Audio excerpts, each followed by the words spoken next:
ധന്യ, ഇപ്പോൾ ഏതായിരുന്നാലും ഖത്തറിനെ നടുക്കിയ ഒരു സ്ഫോടനം എന്ന് തന്നെ നമുക്ക് പറയേണ്ടി വരും. ഇപ്പോൾ ഇസ്രായേലി മാധ്യമങ്ങൾ പറയുന്നത് അനുസരിച്ചാണെങ്കിൽ പ്രധാനപ്പെട്ട ഒരു ഹമാസ് നേതാവിനെ വധിച്ചിട്ടുണ്ട് എന്നുള്ളതാണ്. അത് ഖലീൽ ഹയ്യ എന്നുള്ളതാണ് പല റിപ്പോർട്ടുകളും സൂചിപ്പിച്ചുകൊണ്ട് ഇസ്രായേലി മാധ്യമങ്ങൾ പുറത്തുവിടുന്നത്. പക്ഷേ അതിൽ നമുക്ക് സ്ഥിരീകരണം വന്നിട്ടില്ല. പ്രത്യേകിച്ചും ഖത്തറടക്കം അക്കാര്യത്തിൽ സ്ഥിരീകരണം നൽകേണ്ടതുണ്ട്. ഖത്തറിലാണ് ഈ കാര്യം നടന്നിട്ടുള്ളത്. നമുക്കറിയാം, ഹമാസിൻ്റെ പല നേതാക്കളെയും വിദേശ രാജ്യങ്ങളിൽ വധിക്കുക, അതിന് മൊസാദിൻ്റെ ഓപ്പറേഷൻ, അതെല്ലാം നമ്മൾ കണ്ടതാണ്. ഒക്ടോബർ 7 ആക്രമണത്തിന് ശേഷവും ആ തരത്തിലുള്ള നേതാക്കളെ ഇസ്രായേൽ ഗസക്കുള്ളിലും ഗസക്ക് പുറത്തും പല തരത്തിലുള്ള ഓപ്പറേഷനിലൂടെ വധിച്ചു കഴിഞ്ഞു. ഏതൊരു നേതാവിനെയാണ് അടുത്ത ഒരു നേതൃസ്ഥാനത്തേക്ക് കൊണ്ടുവരുന്നത്, അവരെ ഇല്ലാതെയാക്കുക എന്നുള്ളതാണ് കഴിഞ്ഞ ഘട്ടങ്ങളിലെല്ലാം തന്നെ ഇസ്രായേൽ ചെയ്തിട്ടുള്ളത്. പക്ഷേ അപ്പോഴെല്ലാം പുതിയ നേതാക്കൾ ഉയർന്നു വന്നിരുന്നു എന്നുള്ളത് വേറെ കാര്യം. ഏതായിരുന്നാലും ഇപ്പോൾ ഹമാസിന് നേതൃത്വം നൽകിക്കൊണ്ടിരിക്കുന്ന, പ്രത്യേകിച്ചും വിദേശത്ത് നേതൃത്വം നൽകിക്കൊണ്ടിരിക്കുന്ന ഖലീൽ ഹയ്യ ഈ കഴിഞ്ഞ ദിവസങ്ങളിലെല്ലാം തന്നെ ഈ തരത്തിലുള്ള വെടിനിർത്തൽ കരാർ ചർച്ചകൾക്ക് നേതൃത്വം നൽകിയിരുന്ന, മുഖ്യ കാർമ്മികത്വം വഹിച്ചിരുന്ന വ്യക്തി കൂടിയാണ് ഖലീൽ ഹയ്യ എന്ന് പറയുന്നത്. ഈജിപ്തിലേക്കും അതേപോലെ തന്നെ തുർക്കിയിലേക്കും വിവിധ പ്രദേശങ്ങളിലേക്കുമെല്ലാം തന്നെ ഖലീൽ ഹയ്യ യാത്ര ചെയ്തിരുന്നു. അപ്പോഴെല്ലാം ഈ തരത്തിലുള്ള വധശ്രമങ്ങൾ പ്രതീക്ഷിക്കുകയും ചെയ്തിരുന്നു. ഏത് ഘട്ടത്തിലും ഹമാസിന്റെ നേതൃതലത്തിലിരിക്കുന്ന ഒരു വ്യക്തി വധശ്രമത്തെ കാത്തുകൊണ്ടാണ് കഴിയുന്നത് എന്ന് നമുക്കറിയാം. അതേപോലെ തന്നെ ഖാലിദ് മിഷൽ പലതവണ വധശ്രമങ്ങൾക്ക് വിധേയമായിട്ടുള്ള നേതാവാണ്, ഹമാസിന്റെ നേതൃതലത്തിലുണ്ടായിട്ടുള്ള വ്യക്തിയാണ്. അതിനേക്കാൾ കൂടുതലായി ഏറ്റവും കൂടുതൽ ഇപ്പോൾ മാധ്യമങ്ങൾ വരുന്ന ഒരു പേര് എന്ന് പറയുന്നത് ഖലീൽ ഹയ്യയാണ്. നമുക്ക് ഏറ്റവും പ്രധാനപ്പെട്ട ഒരു കാര്യം എന്ന് പറയുന്നത് ഖാലിദ് മിഷേലും സയ്യിദ് ജബാറിനും ഒക്കെ അവിടെ ഉണ്ടായിരുന്നു എന്നാണോ പറയുന്നത്? അങ്ങനെയെങ്കിൽ ഏറ്റവും ഫ്രണ്ട് ലൈനിൽ നിൽക്കുന്ന ഹമാസിന്റെ നേതാക്കളാണ്, അവരെല്ലാം കൊല്ലപ്പെട്ടു എന്നതിലേക്കാണോ കാര്യങ്ങൾ? വളരെ പ്രിസിസീവായിട്ടുള്ള കൃത്യമായിട്ടുള്ള ആസൂത്രണവും അതേപോലെ തന്നെ അത് ആ കൊലപാതകത്തിന്റെ നടപ്പാക്കലും എക്സിക്യൂഷനും നമ്മൾ കണ്ടിട്ടുള്ളതാണ് മൊസാദിന്റെ ആസൂത്രണങ്ങളിൽ. അതുകൊണ്ട് തന്നെ അത് ഖത്തറിലും ആ തരത്തിലുള്ളൊരു ആക്രമണത്തിന് ഇസ്രായേലിന് സാധിച്ചോ എന്നുള്ളതാണ് നമ്മളെല്ലാവരും ഇപ്പോൾ ഉറ്റുനോക്കുന്നത്. ഹമാസിനെ സംബന്ധിച്ചിടത്തോളം, അതേപോലെ തന്നെ നെതന്യാഹുവിനെ സംബന്ധിച്ചിടത്തോളവും ഈ ദിവസം വളരെ പ്രധാനമാണ് എന്ന് നമുക്ക് പറയേണ്ടി വരും. കാരണം എത്രയും പെട്ടെന്ന് ഒരു വെടിനിർത്തലേക്ക് കാര്യങ്ങൾ പോകും എന്ന് പറഞ്ഞതാണ് കഴിഞ്ഞ ദിവസങ്ങളിൽ ഡൊണാൾഡ് ട്രംപ് തന്നെ, US പ്രസിഡന്റ് ഡൊണാൾഡ് ട്രംപ് തന്നെ പെട്ടെന്ന് വെടിനിർത്തലിലേക്ക് പോകും എന്ന് പറഞ്ഞ ഒരു ദിവസം.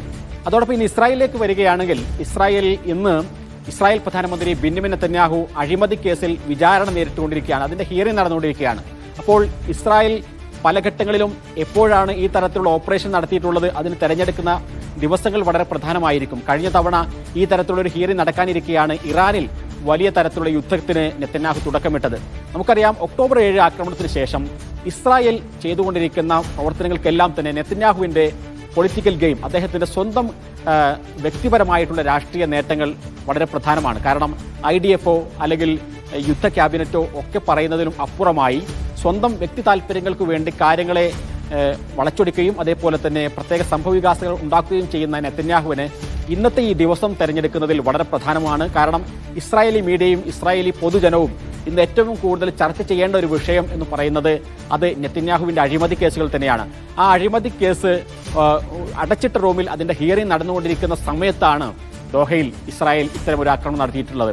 ഈ ആക്രമണത്തിന് അമേരിക്കയുടെ പിന്തുണയോ അല്ലെങ്കിൽ അമേരിക്കയുടെ സഹായമോ, അമേരിക്കയെ നേരത്തെ അറിയിച്ചുകൊണ്ടുള്ള ഒരു ആക്രമണമായിരുന്നു എന്നതടക്കമുള്ള കാര്യങ്ങൾ ഈ വിഷയത്തിൽ വളരെ പ്രധാനമാണ്. കാരണം ഖത്തർ എന്ന് പറയുന്നത് അമേരിക്കക്ക് അവരുടെ നാവിക ആസ്ഥാനം അടക്കമുള്ള ഒരു സ്ഥലമാണ്.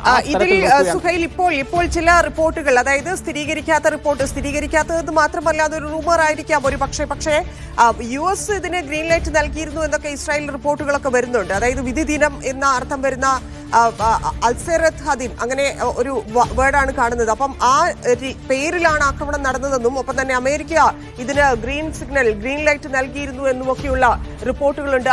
ആ നിലയിലേക്ക് കൂടി ചർച്ചകൾ മാറുകയല്ലേ? യഥാർത്ഥത്തിൽ ഇന്ന് നെതന്യാഹുവിൻ്റെ വിധി ദിനമായിരുന്നു. അതിനെ ഡൈവേർട്ട് ചെയ്യാനുള്ള നെതന്യാഹുവിൻ്റെ ബോധപൂർവമായ ശ്രമമാണ് നടന്നിട്ടുള്ളത്.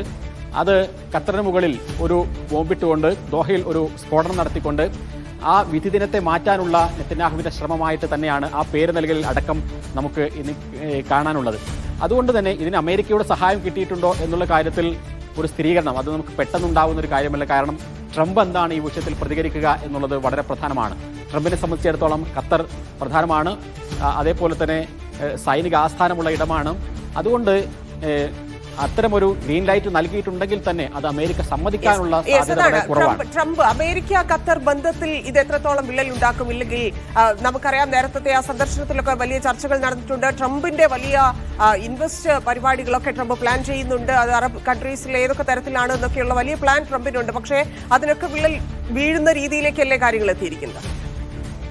സ്വാഭാവികമായും ഇത് ഖത്തറിനെ ആക്രമണം നടത്തിയെന്ന് പറയുന്നത് ഖത്തറിൽ മാത്രം ഒതുങ്ങുന്ന കാര്യമല്ല, മറിച്ച് GCC രാഷ്ട്രങ്ങളെ മുഴുവനും ബാധിക്കുന്ന ഒരു വിഷയം കൂടിയാണ്. കാരണം ഇത് ഈ ഒരു സംഘർഷം, പലസ്തീൻ സംഘർഷം എന്ന് പറയുന്നത് കാലങ്ങളായിട്ടുള്ളതാണ്. ആ സംഘർഷത്തെ GCCയിലേക്ക് ബാധിക്കരുത് എന്നുള്ളത് GCC രാഷ്ട്രങ്ങൾക്ക് എല്ലാവർക്കും ഏറെ പ്രധാനപ്പെട്ട ഒരു കാര്യം കൂടിയാണ്. അതുകൊണ്ട് കൂടിയാണ് പല ഘട്ടങ്ങളിലും GCC രാഷ്ട്രങ്ങൾ ആ തരത്തിലുള്ള ഒരു നിലപാടുകൾ സ്വീകരിച്ച് പോരുകയും ചെയ്തത്. ഈ ഘട്ടത്തിൽ ഇസ്രായേൽ ഒരു GCC രാഷ്ട്രത്തിലേക്ക് ആക്രമണം നടത്തിയിരിക്കുന്നു എന്ന വലിയ ക്യാൻവാസിലേക്ക് കാര്യങ്ങൾ നീങ്ങുമ്പോൾ സ്വാഭാവികമായും ഇതിനെ ഇനി മറ്റു രാജ്യങ്ങൾ എങ്ങനെ പ്രതികരിക്കും, അതേപോലെ തന്നെ ഈ വിഷയത്തെ ഖത്തർ തന്നെ ഏതൊക്കെ തരത്തിൽ ഇതിനെ പ്രതികരണങ്ങൾ നടത്തും എന്നുള്ളത് നമുക്ക് അറിയേണ്ടതുണ്ട്. ഇപ്പോൾ മാജിദുൽ അൻസാരി വിദേശകാര്യ വക്താവിൻ്റെ പ്രതികരണം വളരെ രൂക്ഷമായി തന്നെയാണ് വന്നത്. ഒരു തരത്തിലും അംഗീകരിക്കാൻ സാധിക്കില്ല. അന്താരാഷ്ട്ര നിയമങ്ങളുടെ എല്ലാ ലംഘനങ്ങളും ഇതിൽ നടന്നിട്ടുണ്ട്. നമുക്കറിയാം, ഒരു രാജ്യം, ഒരു സ്വതന്ത്ര പരമാധികാര രാജ്യത്തിനു നേരെയാണ് ഇപ്പോൾ ഈ ആക്രമണം നടത്തിക്കൊണ്ടിരിക്കുന്ന ഈ ഘട്ടത്തിൽ ഒരു പരമാധികാര രാജ്യത്തിന് നേരെ വീണ്ടും ഇസ്രായേൽ ആക്രമണം നടത്തിക്കൊണ്ടിരിക്കുകയാണ്. നമുക്കറിയാം, ഒക്ടോബർ 7 ആക്രമണം നടന്നതിന് ശേഷം ഗസയെ ആക്രമിച്ചു എന്നുള്ളത് മാത്രമല്ല നമ്മൾ കണ്ടത്. തൊട്ടടുത്ത് നിൽക്കുന്ന ലബനാനെ ആക്രമിച്ചു, അതേപോലെ തന്നെ സിറിയയെ ആക്രമിച്ചു, അതേപോലെ തന്നെ ഇറാനെ ആക്രമിച്ചു, അതേപോലെ യമനെ ആക്രമിച്ചു. അതിനെല്ലാം പുറമെയാണ് ഇപ്പോൾ ഖത്തറിലേക്ക് കൂടി GCCയിലേക്ക് കൂടി ഇസ്രായേലിന്റെ ആയുധം എത്തിയിട്ടുള്ളത്. അപ്പോൾ അത് സമ്മതിക്കുക കൂടി ചെയ്തിട്ടുണ്ട്. നമുക്കറിയാം, പല GCC രാഷ്ട്രങ്ങളിലും മൊസാദിന്റെ പല ഓപ്പറേഷനുകളും പല ഘട്ടങ്ങളിലും ഉണ്ടായിട്ടുണ്ട്. അതെല്ലാം അവർ സമ്മതിക്കുന്ന സാഹചര്യം ഉണ്ടായിട്ടില്ല. പക്ഷേ ഇപ്പോൾ അത് സമ്മതിക്കുക കൂടി ചെയ്തപ്പോൾ അതൊരു യുദ്ധപ്രഖ്യാപനമാണ് എന്നുള്ള കാര്യത്തിൽ ഒരു സംശയവുമില്ല. അത് നെതന്യാഹുവിന്റെ സ്വന്തം ഗോളിന് വേണ്ടിയിട്ടുള്ളതാണ്. നെതന്യാഹുവിനെ സംബന്ധിച്ചിടത്തോളം ഏതെങ്കിലും അർത്ഥത്തിൽ ഈ ഒരു യുദ്ധം അവസാനിക്കുന്നു എന്ന് തോന്നുമ്പോഴെല്ലാം പുതിയ യുദ്ധമുഖങ്ങൾ തുറക്കുക എന്നുള്ളതാണ് നെതന്യാഹു ചെയ്തിട്ടുള്ളത്. കഴിഞ്ഞ തവണ നമ്മളത് കണ്ടതാണ്. ഒരു വെടിനിർത്തലിനെ കുറിച്ചുള്ള വലിയ ആരവങ്ങൾ നടന്നുകൊണ്ടിരിക്കുന്ന സമയത്തിലാണ് ഇറാനിൽ ബോംബിട്ടുകൊണ്ട്, ഇറാനിൽ വലിയ ആക്രമണം നടത്തിക്കൊണ്ട് ഈ ഒരു പദ്ധതി നെതന്യാഹു നീട്ടിക്കൊണ്ടുപോയത്. ഇപ്പോൾ അതിനുശേഷം ഇസ്രായേലിന്റെ പല പ്രതിനിധികളും ഇപ്പോൾ അമേരിക്കയിലുണ്ട്. ട്രംപുമായി ചർച്ചകൾ നടത്തിക്കൊണ്ടിരിക്കുകയാണ്. ആ ഘട്ടത്തിലാണ് ഇന്നല്ലെങ്കിൽ നാളെ ഒരു വെടിനിർത്തലിലേക്ക് പോയാലും ഞങ്ങൾക്ക് പ്രശ്നമില്ല എന്നതൊക്കെ പറയുന്ന ഒരു ഘട്ടത്തിൽ കൂടിയാണ് ഇപ്പോൾ ഖത്തറിന് മുകളിൽ കേട്ടതാണ് നെതന്യാഹു പറയുന്നത്. ഹമാസ് കീഴടങ്ങുന്നില്ലെങ്കിൽ ഗസയിൽ സർവനാശം എന്ന് പറയുമ്പോഴും അത് ആ സർവനാശം, ഇനി അവിടെ നശിക്കാനൊന്നും ബാക്കിയില്ല, പക്ഷെ അതിനപ്പുറത്തേക്ക് യാതൊരു വിധത്തിലുള്ള ഒരു വെടിനിർത്തലിനോ ഇല്ലെങ്കിൽ മറ്റെന്തെങ്കിലും മധ്യസ്ഥ ചർച്ചയിലേക്കോ പങ്കെടുക്കാൻ പോലും താല്പര്യമില്ല എന്ന് പറഞ്ഞുകൊണ്ടുള്ള കാര്യങ്ങളിലാണ്. അതായത് അങ്ങനെ ഫോക്കസ് ചെയ്യാണ് ഒരു പ്രദേശം നശിപ്പിക്കുക എന്നത്.